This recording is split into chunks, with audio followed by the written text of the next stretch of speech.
Hello viewers, চলে এসেছি একটি নতুন ক্লাস নিয়ে। তোমরা দেখছো WBPSC আড্ডা।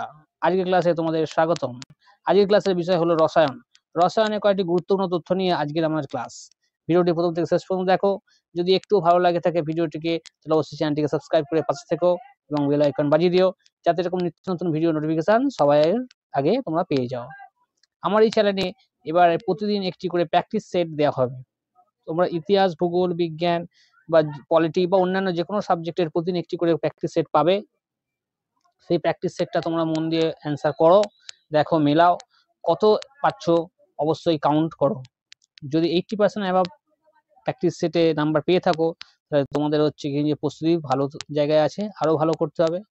আসন্ন ফুড এসআই বা অন্যান্য ক্লাসিক মিসলেনিয়াস পরীক্ষা মাথায় রেখে এই প্র্যাকটিস সেট আমার এই চ্যানেলে ফ্রিতে দেওয়া হচ্ছে। তোমরা বেল আইকন বাজিয়ে রাখো, যাতে নিত্য নতুন ভিডিও নোটিফিকেশন সবার আগে পেয়ে যাও। চলো ভিডিওটি শুরু করি। আজকের ক্লাসের বিষয় হলো রসায়ন। রসায়নের কিছু গুরুত্বপূর্ণ তথ্য নিয়ে আমরা এই ক্লাসে আলোচনা করব।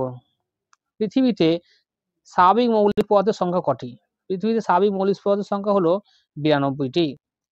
পরীক্ষাগারে আবিষ্কৃত কৃত্রিম মৌলিক পদার্থের সংখ্যা কটি? এখনো পর্যন্ত 26টি পরীক্ষাগারে কৃত্রিম মৌলিক পদার্থ আবিষ্কৃত হয়েছে। কৃত্রিম মৌলগুলিকে বলা হয় ইউরো নিয়ামত্তর মৌল। পরীক্ষাগারে যে কৃত্রিম মৌল আবিষ্কৃত হয়েছে সেগুলোকে বলা হয় ইউরো নিয়ামত্তর মৌল। পৃথিবীতে বা প্রকৃতিতে কয়টি নিষ্ক্রিয় মৌলের নাম বলো? হিলিয়াম, নিয়ন, আর্গন, ক্রিপ্টন, জেনন, রেডন। মোট 6টি। মোট 6টি নিষ্ক্রিয় মৌল আমাদের প্রকৃতিতে আছে। এই 6টি গ্যাস বা গ্যাসীয় মৌল রাসায়নিক বিক্রিয়ায় অংশগ্রহণ করে না বলে এদেরকে নিষ্ক্রিয় মৌল বলা হয়। তাহলে এই যে হিলিয়াম, নিয়ন, আর্গন, ক্রিপ্টন, জেনন, রেডন, এই 6টি মৌল কোনো বিক্রিয়ায় অংশগ্রহণ করে না, তাই এদেরকে নিষ্ক্রিয় মৌল বলা হয়। এর মধ্যে রেডন হলো একটি তেজস্ক্রিয় মৌল। যদি প্রশ্ন আসে কোন নিষ্ক্রিয় মৌলটি তেজস্ক্রিয়, অর্থাৎ রেডন হলো একটি তেজস্ক্রিয় মৌল। এটা ইম্পর্টেন্ট, তোমরা অবশ্যই মনে রেখো। বাকি 5টি মৌল বাতাসে খুব অল্প পরিমাণে আছে, তাই এদেরকে বিরল গ্যাসও বলা হয়।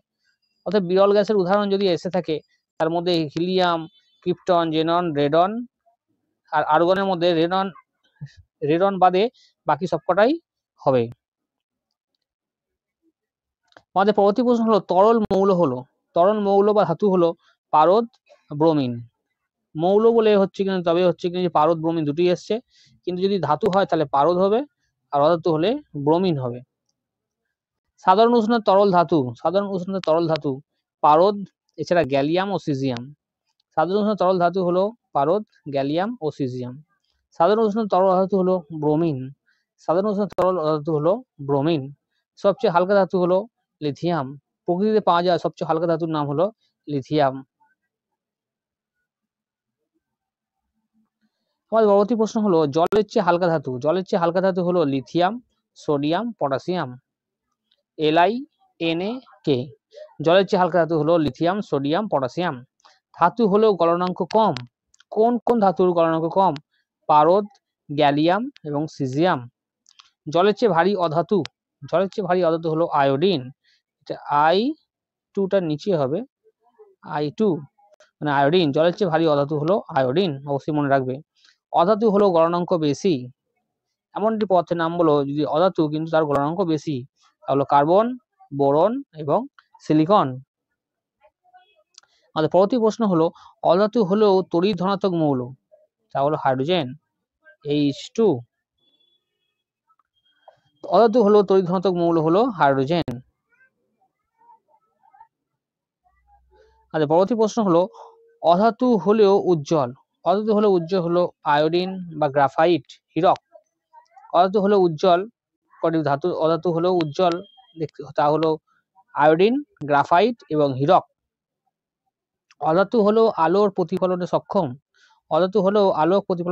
তা হলো হীরক, অর্থাৎ আলোর প্রতিফলন করতে সক্ষম হলো হীরক। অধাতু হলো তড়িতের সুপরিবাহী, গ্রাফাইট, গ্যাস কার্বন। অধাতু হলো তড়িতের সুপরিবাহী, গ্রাফাইট, গ্যাস কার্বন। এক পরমাণুক অধাতু হলো হিলিয়াম, নিয়ন, আর্গন। এক পরমাণুক অধাতু হলো হিলিয়াম, নিয়ন ও আর্গন। অধাতু হলেও বিজারক। এমন একটি পদার্থের নাম বলো, তা হবে hydrogen.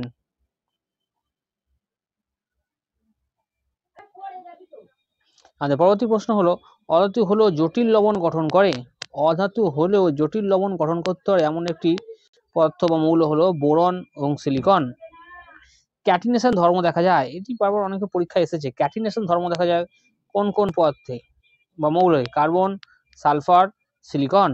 Carbon, sulphur, silicon catenation ধর্ম দেখতে পাওয়া যায় এই তিনটে মৌলতে। অধাতু হয়েও তাপের সুপরিবাহী, এটাও অনেকবার পরীক্ষায় এসেছে। অধাতু হয়েও তাপের সুপরিবাহী গ্রাফাইট। তেজস্ক্রিয় কয়টি ধাতুর নাম বলো? Uranium, radium, thorium.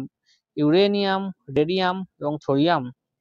তড়িতের অর্ধপরিবাহী, তড়িতের অর্ধপরিবাহী সেমিকন্ডাক্টর সিলিকন, জার্মেনিয়াম। এই দুটি আসে প্রশ্ন বারবার। তড়িতের অর্ধপরিবাহী মৌল হলো পদার্থ হলো সিলিকন, জার্মেনিয়াম। পরবর্তী প্রশ্ন হলো, বায়ুমণ্ডলে সর্বাধিক উপস্থিত মৌল। বায়ুমণ্ডলে সর্বাধিক উপস্থিত মৌল হলো নাইট্রোজেন, গ্যাসীয় মৌল আর কি। বায়ুমণ্ডলে উপস্থিত সর্বাধিক গ্যাসীয় মৌল হলো নাইট্রোজেন, 78.08%।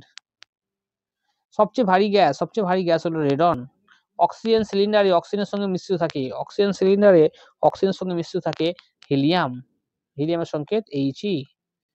সবচেয়ে বেশি তড়িৎ ঋণাত্মক মৌল হলো ফ্লোরিন।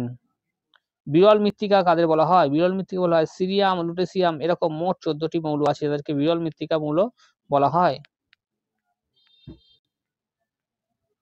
আচ্ছা, পরবর্তী প্রশ্ন হলো, বর ধাতু বা নোবেল মেটাল কোনগুলো কি? বর ধাতু বা নোবেল মেটাল বলা হয় সোনা এবং প্লাটিনাম ইত্যাদিগুলিকে বর ধাতু বা নোবেল মেটাল বলা হয়। সবচেয়ে নমনীয় ধাতু হলো সোনা, রূপা। এটি ভঙ্গুর অধাতু হলো বিসমাথ, আচ্ছা, পরবর্তী প্রশ্ন হলো, দুষ্ট মৌল হলো কোনটি? দুষ্ট মৌল হলো হাইড্রোজেন, হাইড্রোজেনকে দুষ্ট মৌল বলা হয়। তো বন্ধুরা, এই ভিডিওটি কেমন লাগলো? ছোট্ট একটি ভিডিও, যার মাধ্যমে রসায়নের বিভিন্ন গুরুত্বপূর্ণ তথ্যকে তোমাদের কাছে তুলে ধরলাম। ভিডিওটি যদি একটু ভালো থাকে অবশ্যই চ্যানেলটিকে সাবস্ক্রাইব করে পাশে থেকো এবং একটি লাইক দিও, যাতে এরকম নিত্য নতুন ভিডিও নোটিফিকেশন সবার আগে পেয়ে যাও। চলো, এতক্ষণ ধরে ভিডিওটি দেখার জন্য ধন্যবাদ।